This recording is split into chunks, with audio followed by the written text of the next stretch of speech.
আন্তর্জাতিক বিষয়ে পশ্চিমাদের বিরুদ্ধে প্রায়ই কথা বলে উত্তর কোরিয়া। গাজায় রক্তপাতের জন্য ইসরায়েলকে বরাবরই দায়ী করে আসছে পিয়ংইয়ং। আর এ কাজে যুক্তরাষ্ট্র সহযোগীর ভূমিকা পালন করছে বলে অভিযোগ পুতিনের ঘনিষ্ঠ মিত্র কিম জং উনের। এমন পরিস্থিতিতে গাজা পরিস্থিতি নিয়ে মার্কিন প্রেসিডেন্ট ডোনাল্ড ট্রাম্পের তীব্র সমালোচনা করেছে উত্তর কোরিয়া। এমনকি যুক্তরাষ্ট্রের মতো দেশটিকে চাঁদাবাজ হিসেবেও আখ্যা দিয়েছে দেশটি। বিস্তারিত জানাচ্ছেন শেখ ফরিদ।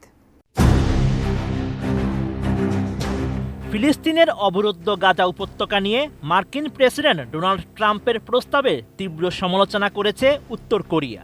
এছাড়া যুক্তরাষ্ট্রের মতো পরাশক্তির দেশটিকে চাঁদাবাজ হিসেবেও অভিহিত করেছে পুতিনের ঘনিষ্ঠ মিত্র কিম জং উনের দেশ।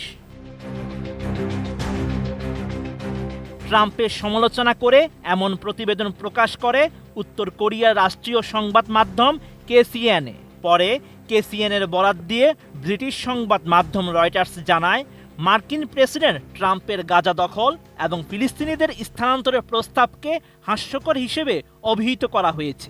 ট্রাম্পের এই প্রস্তাব বিশ্বের শান্তি ও নিরাপত্তার জন্য একটি গুরুতর হুমকি। ডিজাইন, এলিগেন্স, বিউটি, সেরা পণ্য সবার জন্য জেভিকো। ব্রিটিশ সংবাদ মাধ্যমটি আরও জানায়, ফিলিস্তিনিদের যে ক্ষীণ আশা ছিল নিরাপত্তা ও শান্তির জন্য, ট্রাম্পের প্রস্তাব তা ধ্বংস করে দিয়েছে। যুক্তরাষ্ট্রের এই অশান্তি এখন বিশ্বের মধ্যে উত্তপ্ত সংকটের সৃষ্টি করেছে। সম্প্রতি ট্রাম্প ঘোষণা করেন, মার্কিন সরকার গাজা উপত্যকার বাসিন্দাদের অন্যত্র সরিয়ে নিয়ে গাজার অবকাঠামো পুনর্গঠন করতে চায়, যা আন্তর্জাতিক পর্যায়ে উদ্বেগের সৃষ্টি করেছে। বিশ্বজুড়ে এই ঘোষণার মধ্যে অনেক প্রতিবাদ এবং সমালোচনাও এসেছে।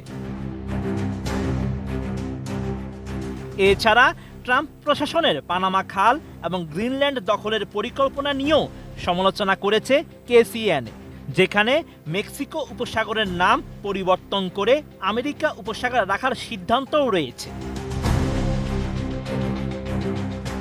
রয়টার্স আরও জানায়, যুক্তরাষ্ট্রকে তার কাল্পনিক বিভ্রান্তি থেকে জেগে উঠতে হবে এবং অবিলম্বে অন্য দেশগুলোর সার্বভৌমত্ব ও মর্যাদার প্রতি হস্তক্ষেপ বন্ধ করতে হবে। ট্রাম্পের প্রথম মেয়াদে উত্তর কোরিয়ান নেতা কিম জং উনের সঙ্গে হওয়া বৈঠকের প্রসঙ্গ তুলে ধরে কেসিএনএ জানায়, বর্তমানে যুক্তরাষ্ট্রের পক্ষ থেকে কোনো ইতিবাচক ইঙ্গিত নেই এবং তাদের পক্ষ থেকে উত্তরের নিরাপত্তা বিষয়ে বড় ধরনের হুমকি আসছে। সবসময় পশ্চিমা দৃষ্টিভঙ্গির বিপরীতে অবস্থান নিয়ে থাকে উত্তর কোরিয়া। এছাড়া গাজায় রক্তপাতের জন্য ইসরায়েলকে দায়ী করে যুক্তরাষ্ট্রকে এর সহযোগী হিসেবে চিহ্নিত করেছে পিয়ংইয়ং। Sheikh Farid, ATN news.